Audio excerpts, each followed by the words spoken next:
It is great to have you on the Family Goals podcast with David Pollack and Pastor Jay. I'm Joel House, and on this podcast, we want to encourage you to grow closer to God, to strengthen your marriage, and to inspire your family to reach its highest potential. I would like to highlight a ministry that I have loved for years, Compassion International. Compassion is an incredible organization that is all about releasing children from poverty in Jesus' name.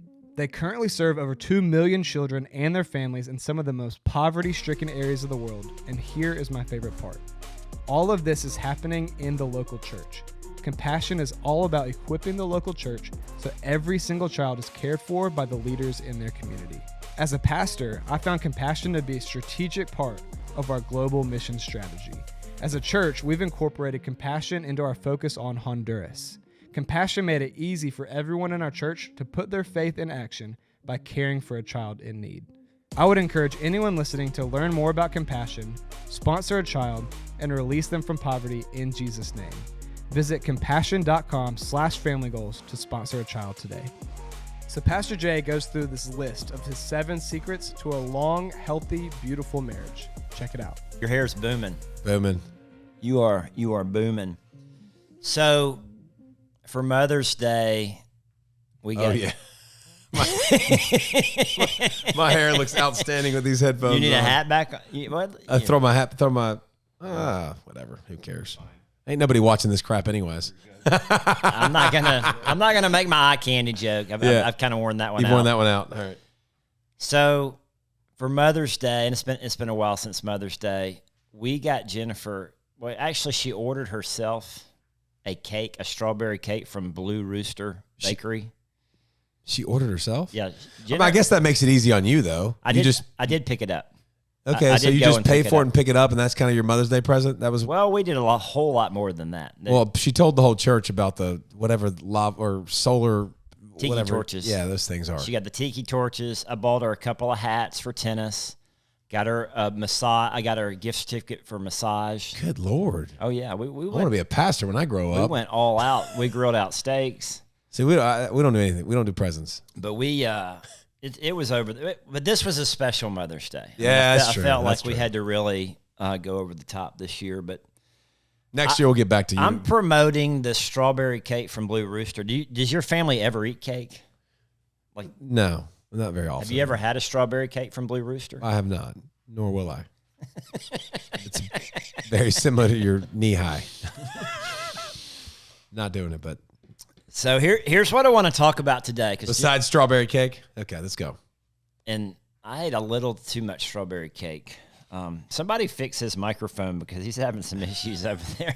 This thing keeps moving away from it when I try to talk. It's probably telling me something. Because you gave it a karate chop.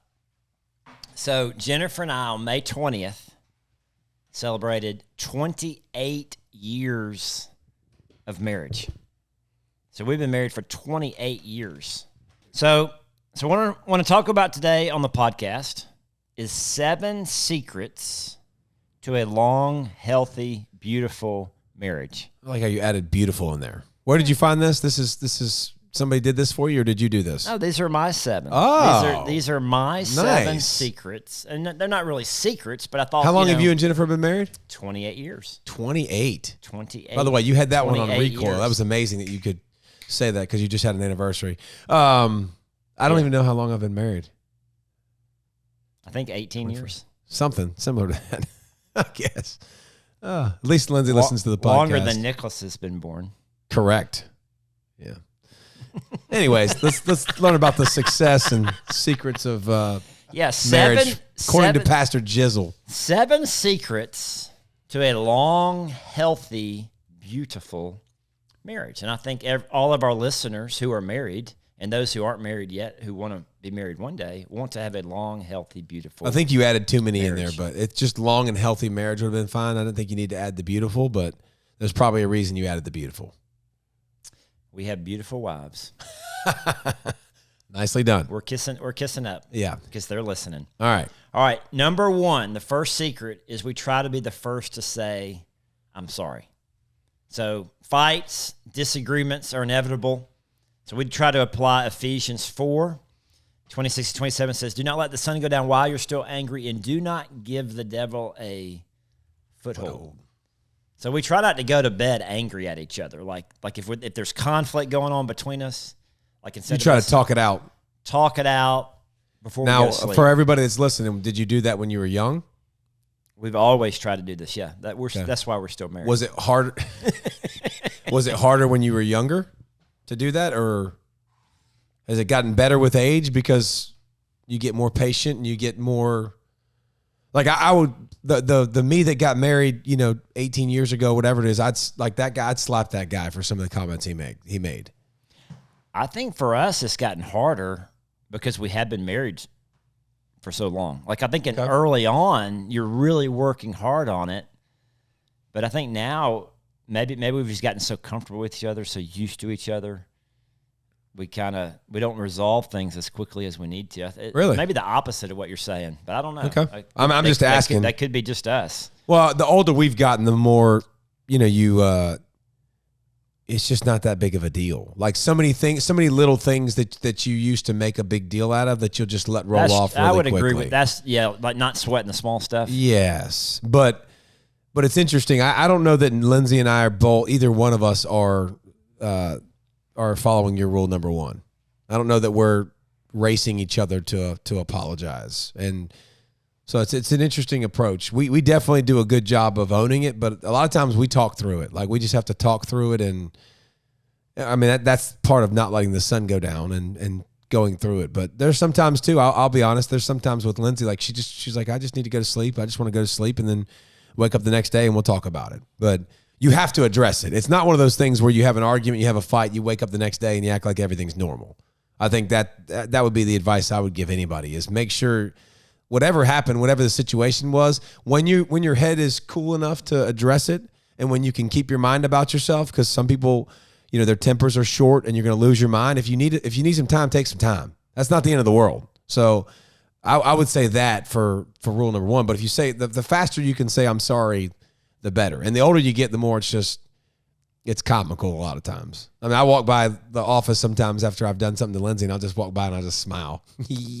Like just total cheese ball, like smile and make her until she's going to smile, or walk by and do the Austin Powers. You go down the steps, like slowly slither down and just do something to try to make her laugh. And then we can discuss it and realize how big of an idiot I was.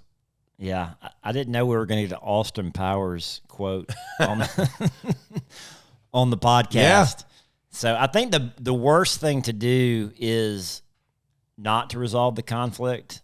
And people who aren't confrontational, which obviously you're a confrontational person, so you're natural at resolving conflict, which is healthy. But the person who never says anything, lets all this bitterness kind of well up inside, and then it's like months later, fly off the handle, or leave. Well, and I was born into a family with the way we handled things. Like my mom, we would yell and scream, and say things you shouldn't say to people, you shouldn't say to your family members, and then the next day you just act like it went away, and we just keep going. That's how I was raised. So it took me. Like it was an effort thing for sure with Lindsay to learn how to handle situations. Like, no, that's not what you do. Like we got to actually talk about it. And then we got to think about why did it happen? What was said, what was taken wrong. And then as you get older, like, all right, who took this thing off the rails? Most of the time it's me, like what did I say to take it off the rails? And I think learning to say less and less in the moment to say things that you're going to really regret, because a lot of times you want to bite back. Something hits you, you want to bite back. And sometimes you can just agree to disagree, but just make sure you're on the same page. Those are hard though. The agree to disagree thing is not always easy because you want people so badly to see what you see, and you want them to. But the end game, the bottom line, and I think I've said this, but this is something I say to my kids all the time in 8th grade with the small group. When you say an apology and you say, I'm sorry, but like you're blaming the person who's listening. You're blaming the person you're apologizing for. You're justifying yourself. When you say, I'm sorry, it's I'm sorry. I shouldn't have done that. Not I'm sorry, but this. Oh, I'm sorry. You took this way. Okay. So I heard it wrong. So it's my fault. Like, no, The I'm sorry is I'm sorry, and I shouldn't have done that. Because the bottom line is if somebody felt some kind of way, you're responsible for the way you made them feel. And I think that's something that's hard for people to say and sometimes to understand is we want to justify, but in the grand scheme of things, it really doesn't matter. All that matters is you made somebody feel that way. It's your job to make it right. Mm-hmm. And the relationship's more important than being right. Yeah. Like our relationship, Jennifer and I's relationship is way more important than me proving to her whatever we're discussing. Whatever point. That I'm right and she's wrong. It really doesn't matter. It doesn't. The relationship is the most important thing. Who's better at this, you or Jennifer? I think naturally I don't like confrontation, and she's more like, let's work it out. Let's talk about it. She's so much more practical and logical. Mature. Immature.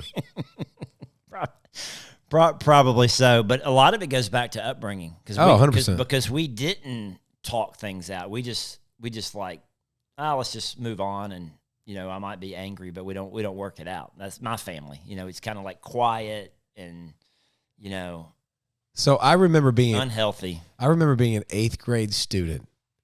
So an 8th grader. And I remember spending the night at my buddy's house. I used to spend the night all the time at 2 buddies' house. And I remember going to bed and the lights would go off and you always talk. Your parents want you to go to sleep. You always talk. And I remember vividly, I'd always ask them, like, what do I do that drives you nuts? You're asking your friends? 100%. I'd ask my friends, what drives you nuts? Like, I ask Lindsay, like, what can I do better? Like, how can I be a better dad? Are there anything you're seeing all the time anything you're seeing with me as a mom? Or, excuse me, mom. That'd be weird. Me as a dad. Me as, me and Leah. Me and Nicholas. Like, I'm naturally inquisitive. But she doesn't ask me those questions, and that's fine. But, like, I was like that at a young age, and still to this day, I'm like, I want you to tell me things that I can do better. And so a lot of times when we have talks about this stuff, I'm like, just hit me straight, no chaser. Like, I don't need to be justified. I know I'm not right. I'm not right all the time. Like, I could do this thing better. How do I do it better?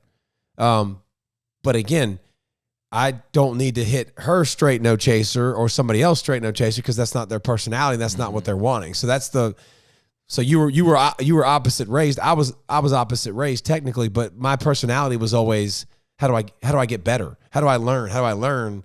I'm going to take this horribly and fly off the handle, if that makes sense. Yeah, well, it's very perceptive of you at such a young age to understand that your perception of yourself is different than somebody else's perception of you. And so you're asking, how are you seeing me in the situation? What can I work on? Because we all have blind spots. We all have spots that we can't see, but somebody else could. I really just wanted to keep my 2 friends I had because nobody else liked me. So I was just, what can I work on to make sure? Why does everybody?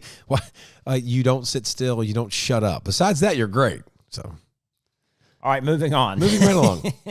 All right. So the second secret is we do not center our family around the kids or their activities.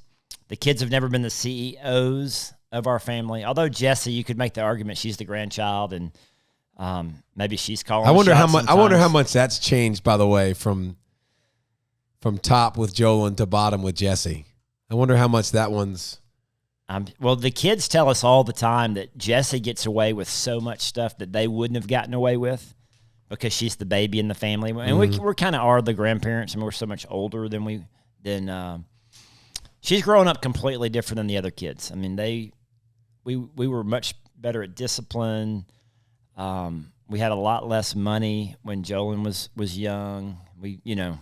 She's growing up completely different. That's crazy. Well, you can admit that at least. I mean, that's good. Yeah. So, but we still don't center our lives around the kids. Like marriage, and we've done a whole podcast on this. We've done a whole series on this, that marriage is a higher priority than the kids. The kids are going to come and go, but marriage is forever. Marriage is for a lifetime. And I hope people listen to that, and because that was probably some of the better stuff we did, but that's absolutely the only way you're going to make it and have a great marriage is if you put your marriage first, because that's what it's supposed to be. It's supposed to be marriage first. Tell your kids that. Let them know your mom, like mommy's number one in your heart. Let them know that she's the most important thing, and then show them, like, attentive to her needs, attentive to what she wants. What's important to her is important to you. Like, those are all things that are, you can't, your church or your your kids and their events and their things are going to be distracting enough, and they're going to take a bunch of your times, and they're going to exhaust you. Like, they're going to exhaust you. But you have to make mommy a priority. You have to make sure that she's at the top of the list and you're taking care of her, because otherwise you're going to raise great kids and you're going to do an awesome job and you're going to look up and you're going to be single. And it's going to suck. So don't do that. All right, number 3, and this is going to be great for Jolyn in the room, is we always keep the romance hot. The key here is meeting your spouse's needs and not your own. And I don't have to explain his needs, her needs. Have we done a whole series on that? Haven't we already had this conversation before? Oh, can you read the first part again? We always keep the romance hot. And he has to say hot, by the way, too. He didn't say make sure the romance is great. Always keep the romance hot. How do you keep the romance hot, Pastor Jay? How does one accomplish that? Lots of talking, I think. Lots of talking and listening. Lots of washing the dishes, cleaning up the kitchen, putting the dishes in the dishwasher. I don't know if people have heard this before. I really don't. I always assume a lot of people. You always think people are in your head and they've heard because you've heard it for so many years. But a good analogy for men: men are a microwave, women are a crock pot. Okay, so it's a good way to think about things.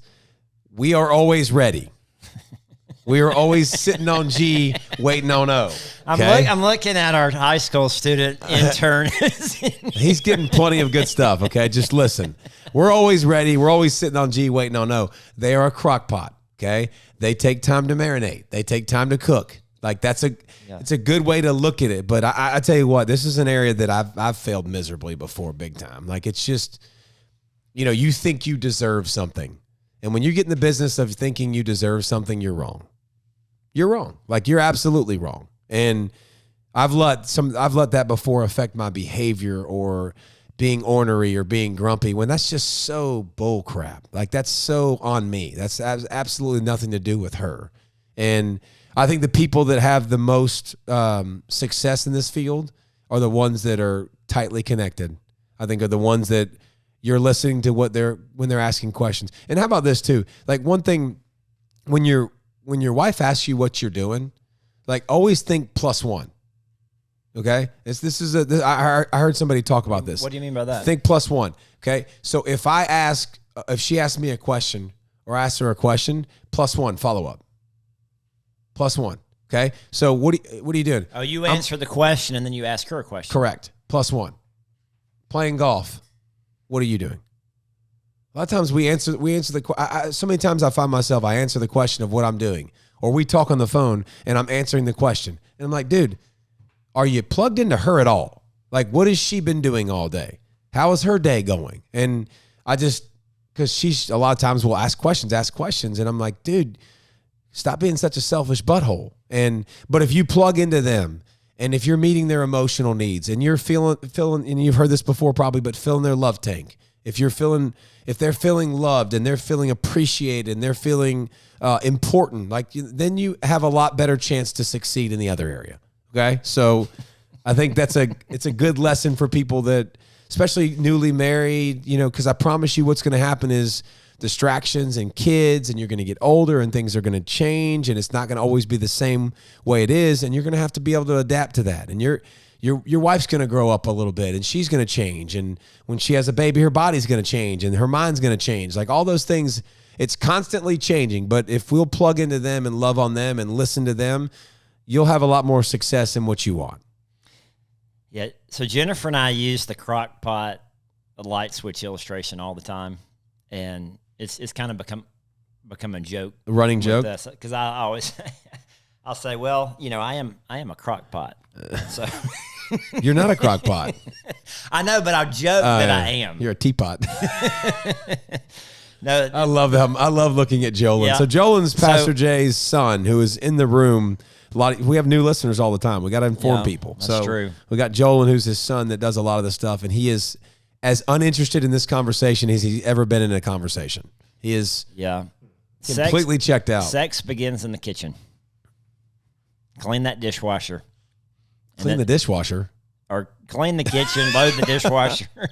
Clean the kitchen. That's kind of been code with a lot of the guys in the church, because they did a whole message one time on sex begins in the kitchen.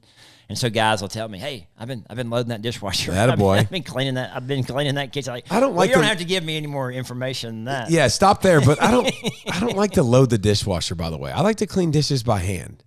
Would you not rather do that? I feel like it's easier. It's easier to rinse with hot water and then soap it up and clean it and get it really clean and then dry it and put it up. I do both. I kind of wash it and put it in the dishwasher. I'm looking around the room for. I think y'all are both wrong. Like, you just rinse it off and throw it in there and then start it. Like, have you ever you're making it more complicated. Have you ever seen the video of the? He didn't chime in on the sex, but now he's all in on the dishes. I hear you, Joe. Let's change the subject.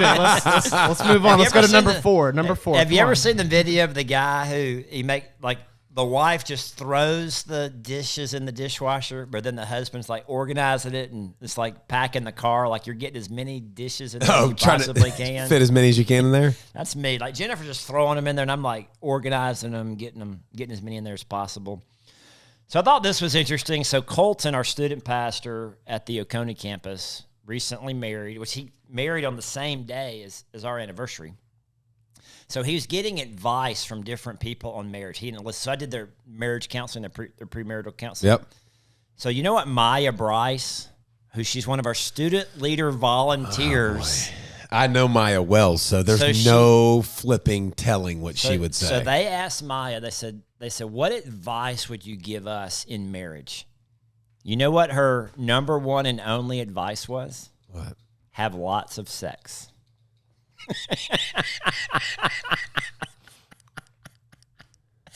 Are we not supposed to bring up names on the podcast? Oh.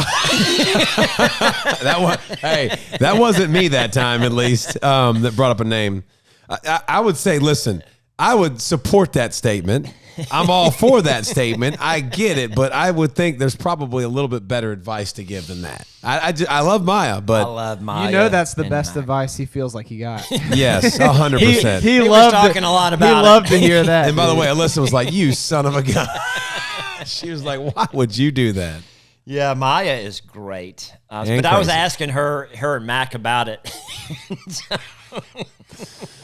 All right, on to number 4. Anyway, moving on. So number 4 is to focus our marriage on Jesus Christ, the husband and wife. And we've talked about this. You and I have talked about this before. That as we grow closer to Christ, we're going to grow closer to each other. Ecclesiastes said a cord of 3 strands is not easily broken.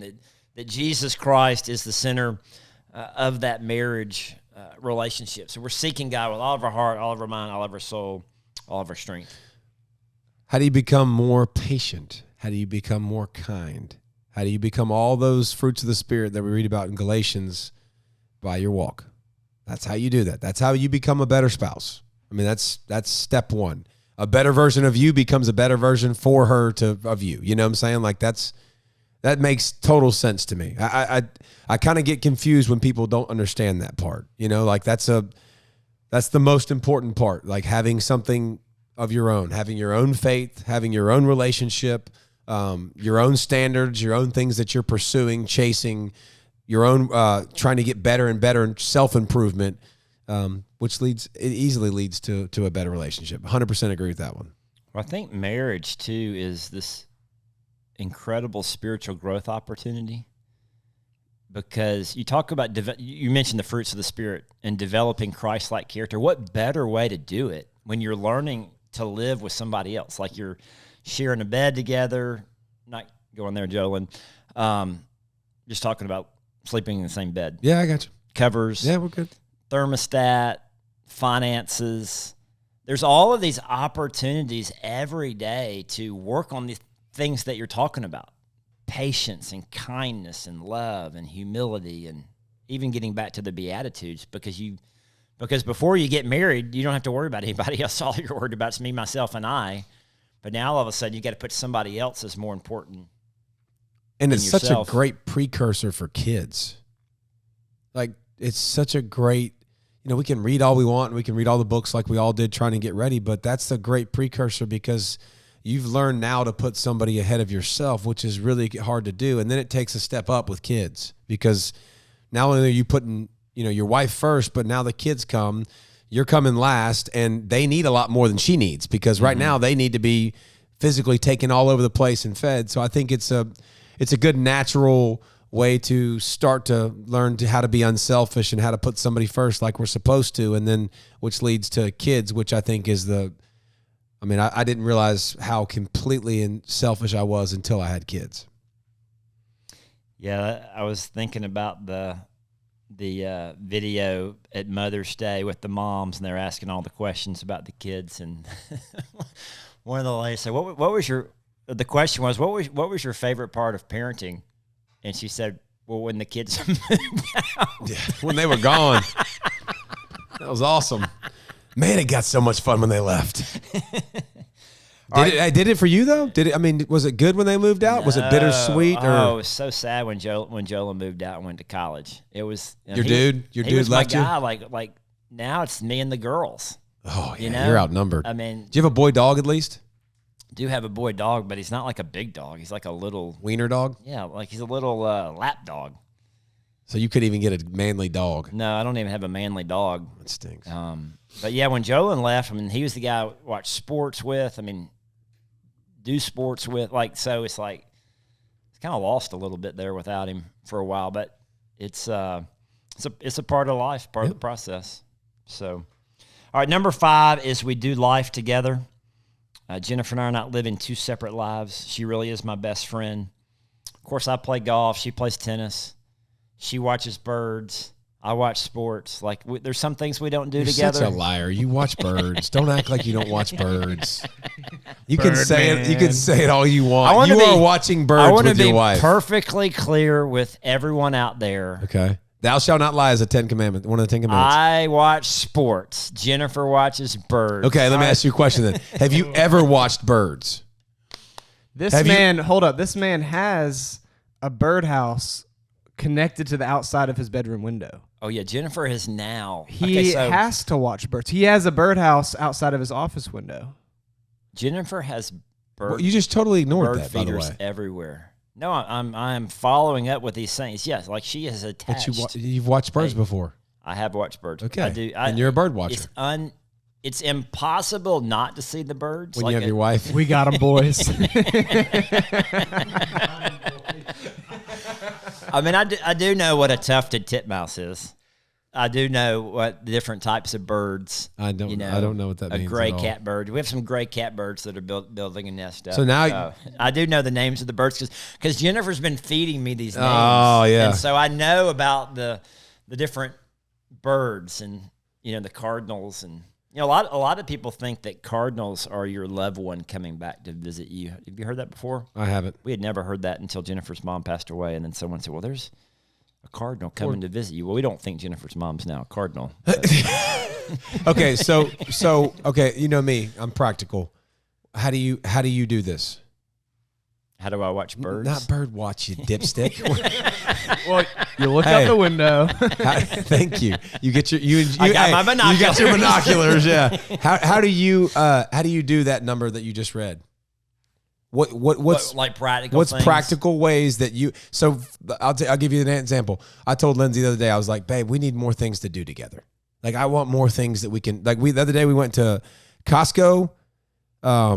We dropped the kids off at school. Went to breakfast, went shopping to Costco. This is when you know you're getting old, by the way. I loved it. I had a blast. And I'm like, God, I'm that old man, by the way. But I just loved going with my wife to drop the kids off. I love going to breakfast because we talked the whole time. And then we went with Costco and we talked the whole time. Like, I loved it. That's so strange and different. And I'm old, but like, how do you do that? Because I told her, I was like, we need more hobbies together. Like, she won't play games with me because I beat her, and she doesn't like that. She's like, it's not fun to play with somebody who's going to win every time. I'm like, well, do better. You don't let her win. You can't let her win. Are you that? I thought about that, but are you really winning then? I mean, does it really matter? Does that? I don't know, but yeah. So we go to lunch. We have our date days. Like for us, we like. Are they specific days of the week? Or is this on the calendar? Yeah, or is this typically like Friday for lunch? We either go to breakfast or lunch every Friday.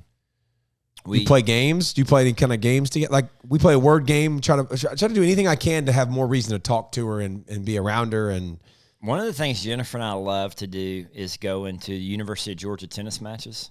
Yeah. It's one of the most exciting. Because y'all both for like us. tennis. We both like tennis. It's just fun to go. We were talking about when we get old, like we're going to become like those super fans that like go to all the matches and know the players. That's dope.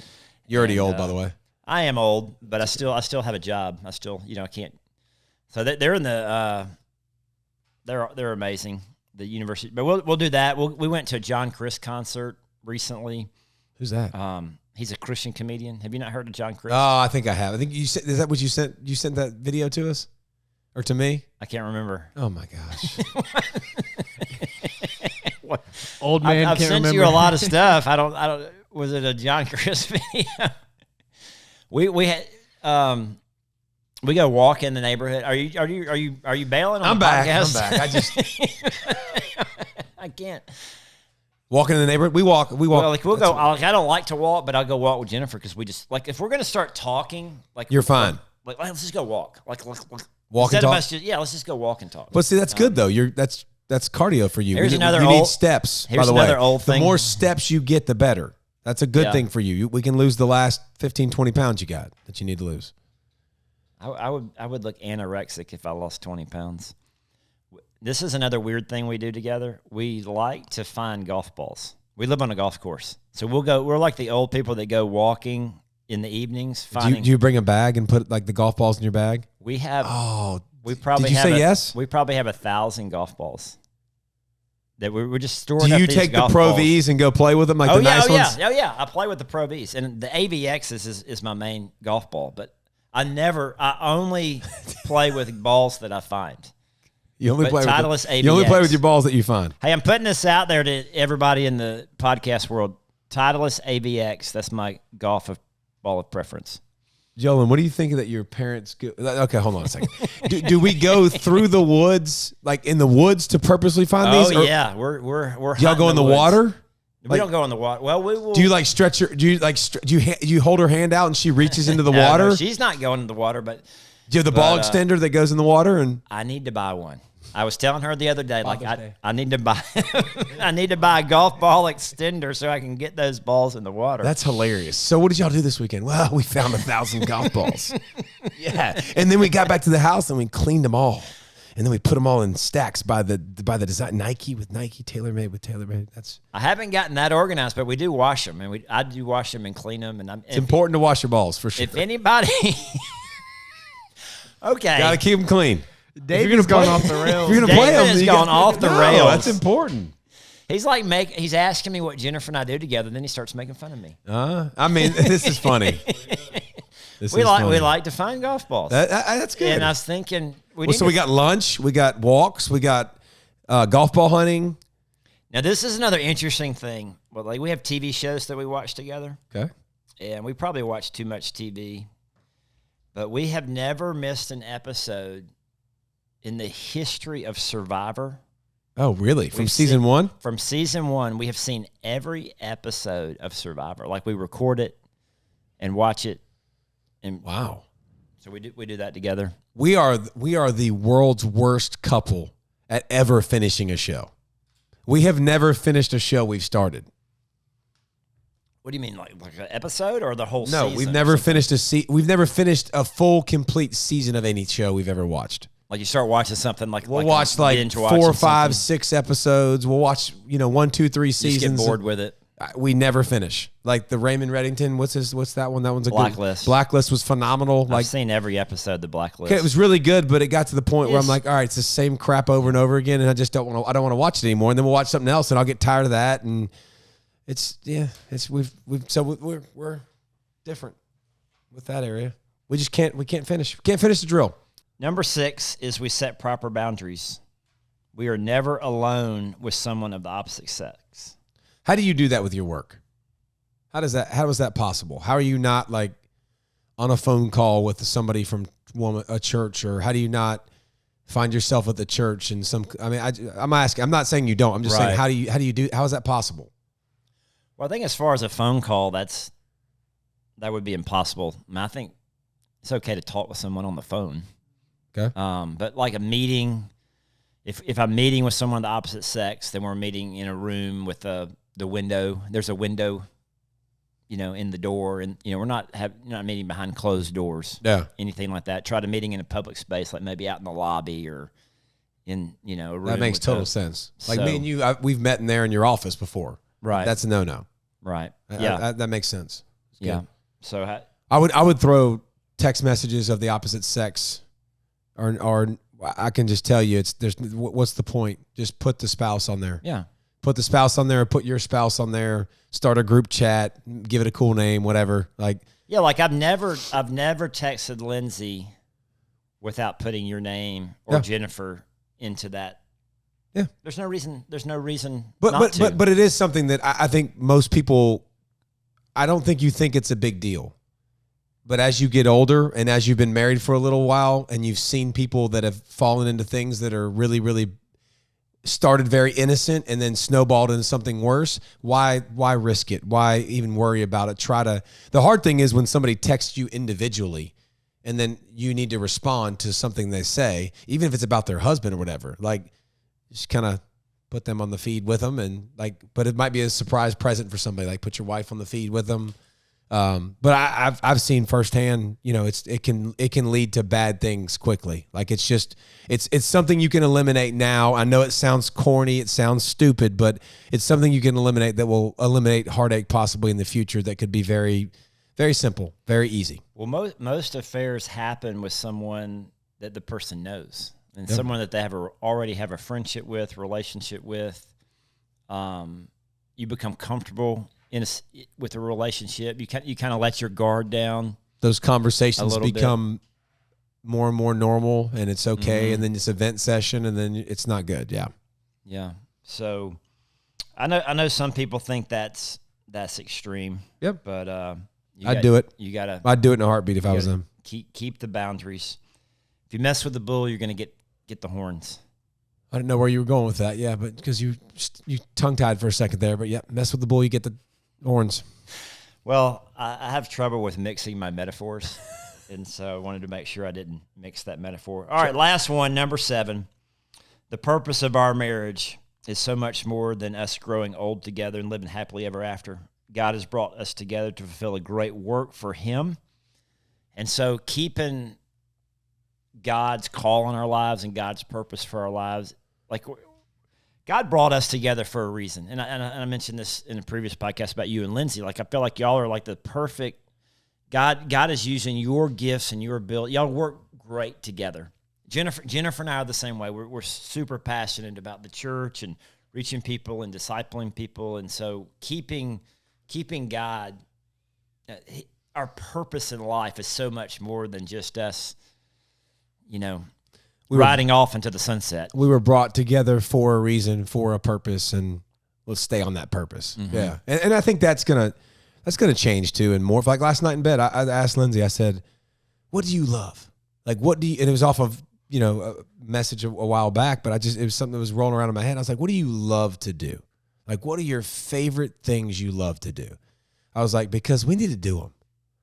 Like, whatever those are, like whatever's really important to you, whatever things that you really, really love, like those are the things that we need to spend time doing now at our age, getting older, kids getting older, getting more independent, doing more things. Nicholas will be driving soon, how do we find those things that you truly love, that you want to spend time on? And then let's go do it. Let's go do it a lot. And let's do it a lot at the house. Let's do it a lot wherever we go. Mm-hmm. Yeah, I think God's called us to fulfill this purpose in life. And for us, it's Graystone Church for the next so many years. But we're just not, you're not going to retire from God's call in your life. Like, we're always going to love people. We're always going to care for people. We're always going to tell people about Jesus. We're always going to disciple people. But the vehicle to doing it may look a little bit differently. And maybe it's in retired life. Or maybe the focus when we get older becomes more our grandkids. Like, maybe our ministry becomes more discipling and pouring in. Of course, we don't have grandkids yet, but one day. So, 7 reasons. Of course, there are more reasons than this why we're still married after 28 years, but I think that's 7 good ones. The big one, Jolin, was keeping it hot. Thank you for listening to this week's Family Goals podcast with David Pollack and Pastor Jay. The greatest of these is focusing the relationship around Jesus. If you do not personally have a good relationship with Jesus, it will make all of your other relationships harder. I also love the idea of God's calling on our life being the priority. God has uniquely called each of us to our God-given purpose and calling. It's been very cool for me watching my parents, as well as Dave and his wife Lindsay, working side by side and fulfilling their mission to know God and to make God known. If you found this episode helpful, encouraging, or entertaining, please let us know by subscribing to the podcast or by writing a review. You can also reach us on Instagram and Twitter @FamilyGoalsPod.